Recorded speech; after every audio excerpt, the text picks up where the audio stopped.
Filemon. Pois, irmão, tive grande alegria e conforto no teu amor, porquanto o coração dos santos tem sido reanimado por teu intermédio. Versículo 7. Embora seja a mais curta epístola de Paulo, a sua mensagem é carregada de um propósito grandioso. Membro fiel da igreja de Colossos, Filemon mantinha em sua casa um pequeno grupo de crentes em Cristo, e sua fé e amor eram conhecidos de todos. Apelando a este amor, foi que Paulo se apresentou como prisioneiro de Cristo Jesus, a fim de ilustrar e reforçar seu apelo ao fiel irmão. Antes de ser convertido ao Evangelho de Cristo, Onésimo havia fugido da presença de seu senhor Filemon. O pedido de Paulo, portanto, exemplifica a tônica do Evangelho de Cristo, que não faz distinção entre servos e senhores em nome do amor. Onésimo se propôs a retornar ao senhorio de Filemon, e Paulo buscou certificar-se de que este o receberia da mesma forma que um pai receberia um filho que volta para casa. Ainda assim, Paulo assumiu como seu qualquer débito que houvesse da parte de Onésimo e declarou que o perdão conferido a este servo lhe reanimaria o próprio coração. De escravo a irmão caríssimo, Onésimo experimentou o poder da palavra de Cristo, que nos torna membros de um só corpo. Antes, não passava de um escravo fugitivo, até ser encontrado por Jesus para fazer jus ao significado do seu nome: útil.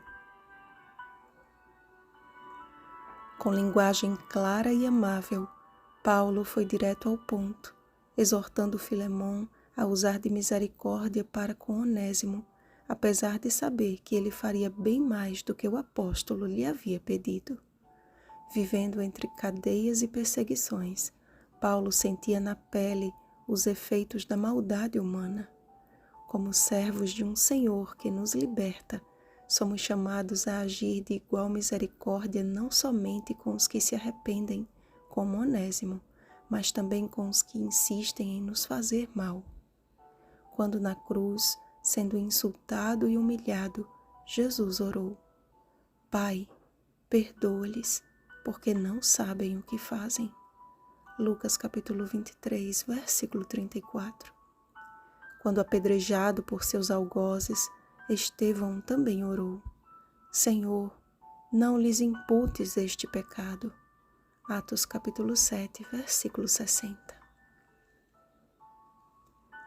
Em Cristo, todos nós somos colocados no mesmo patamar de salvos pela sua maravilhosa graça, e o que recebemos de graça, também devemos compartilhar de graça.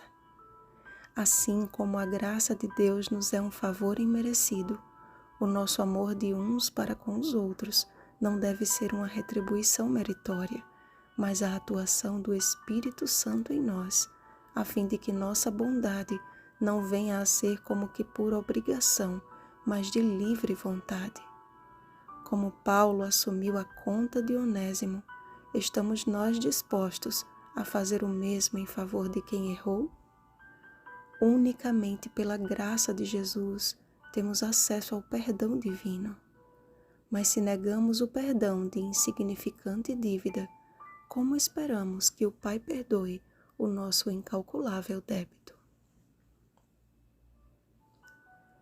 Cristo mesmo afirmou: Porque se perdoardes aos homens as suas ofensas, também vosso Pai Celeste vos perdoará. Se, porém, não perdoardes aos homens as suas ofensas, tampouco vosso Pai vos perdoará as vossas ofensas. Mateus capítulo 6, versículos 14 e 15. O povo de Deus é chamado para ser perfeito, como perfeito é o Pai Celeste. Mateus capítulo 5, versículo 48. E esta perfeição não tem a ver com cerimonialismo religioso, mas com a prática do amor imerecido. Lembremos de Judas, de Cristo como o amou até o fim, ainda que ele tenha selado a sua rejeição eterna. Lembremos de Pedro, que encontrou o amoroso olhar do Salvador, mesmo após tê-lo negado 3 vezes. Olhemos para Cristo, o amor encarnado que a si mesmo se deu em favor de uma raça caída e destituída de qualquer mérito. Que esse amor nos impulsione a amar como Ele nos amou e a oferecer o perdão que constantemente Ele nos oferece. A graça do Senhor Jesus Cristo seja com o vosso espírito. Vigiemos e oremos. Bom dia, amados irmãos em Cristo Jesus.